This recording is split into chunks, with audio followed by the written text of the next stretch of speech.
सूरत शहर का Dindoli murder case. Dindoli police ने 3 आरोपियों को गिरफ्तार किया।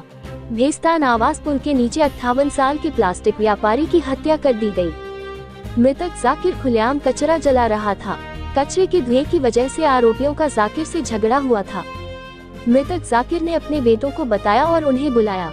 आरोपियों ने जाकिर और उसके बेटों पर भी हमला किया था। हमले में जाकिर नाम के एक व्यक्ति की मौत हो गई। जाकिर के बेटे को भी चोटें आईं। 4 आरोपियों में से एक को भी गंभीर चोटें आईं। पुलिस ने 3 लोगों को गिरफ्तार किया। पुलिस ने 4 आरोपियों के खिलाफ हत्या की शिकायत दर्ज की। फिलहाल पुलिस ने प्रीतम शर्मा, शुभम मराठे, केतन बाविस्कर को गिरफ्तार कर लिया है। आरोपी अंकित पाटिल अभी पुलिस कस्टडी में है। पुलिस मर्डर केस दर्ज कर कार्रवाई कर रही है। एनपी गोहिल सूरत सिटी पुलिस एसीपी ने क्या बयान दिया, आगे सुने। ताज़ा खबर देखने के लिए देखते रहे स्टार न्यूज नेटवर्क। जय हिंद, जय भारत।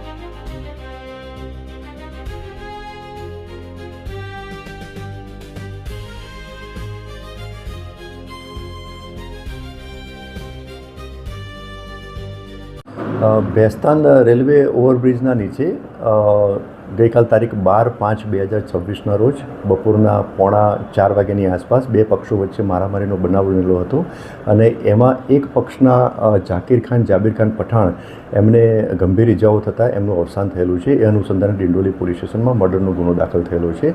આ ગુનામાં ટોટલ 4 આરોપી છે। પ્રીતમ રામનારાયણ શર્મા, બીજોનું નામ છે શુભમ બાલકૃષ્ણ મરાઠે, ત્રીજો આરોપી છે કિરણ ઉર્ફે ચેતન બાવિસ્કર અને ચોથો આરોપી છે અંકિત દિનકર પાટીલ।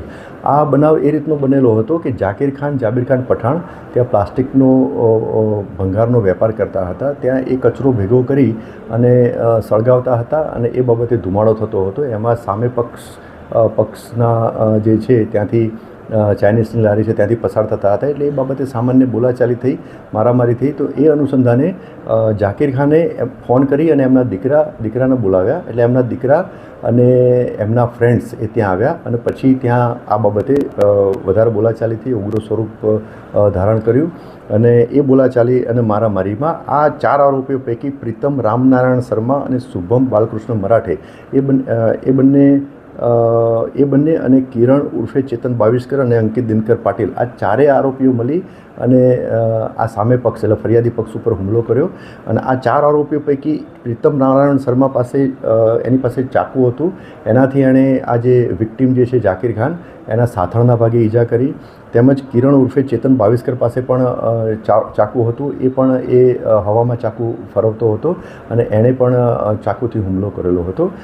તો આ બનાવ અનુસંધાને જે ગુનો દાખલ થયેલો છે એમાં 4 આરોપી પૈકી 2 આરોપી એટલે કે પ્રીતમ રામનારાયણ શર્મા અને શુભમ બાલકૃષ્ણ મરાઠે, આ બંને આરોપીઓ હાલમાં ડિટેન કરવામાં આવેલા છે। એમની પૂછપરછ કરી અને આગળની કાયદેસર કાર્યવાહી, ધરપકડ વગેરેની કરવામાં આવશે। તે સિવાય ત્રીજો આરોપી જે છે કિરણ ઉર્ફે ચેતન બાવિસ્કર, આ જે આરોપી જે છે એ હાલ એને પણ ઈજા થયેલી છે, એટલે એપોલો હોસ્પિટલમાં સારવાર હેઠળ છે। પોલીસનો જાપ્તો ત્યાં છે, એને ત્યાંથી રજા મળેથી એની પણ ધરપકડ કરી અને આગળની કાયદેસર કાર્યવાહી કરવામાં આવશે। તે સિવાય જે ચોથા આરોપીનું નામ છે અંકિત દિનકર પાટીલ, એ હાલમાં ધરપકડ ટાળવા નાસ્તો ફરે છે એટલે કે ફરાર છે।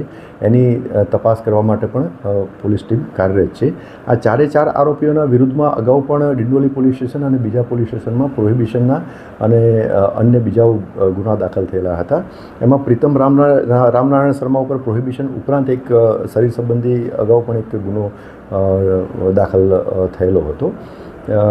આ ગુનાની હાલમાં તપાસ ચાલુ છે અને આ આરોપીઓ પૈકી એક કિરણ ઉર્ફે ચેતન બાવિસ્કર, એની પણ ફરિયાદ લઈ અને સામે પક્ષના વિરુદ્ધમાં પણ એક બોડી ઓફેન્સ દાખલ કરવામાં આવેલો છે, કારણ કે બંને પક્ષ વચ્ચે મારામારીનો બનાવ બનેલો હતો। હાલમાં બંને ગુનાઓની તપાસ ચાલુ છે।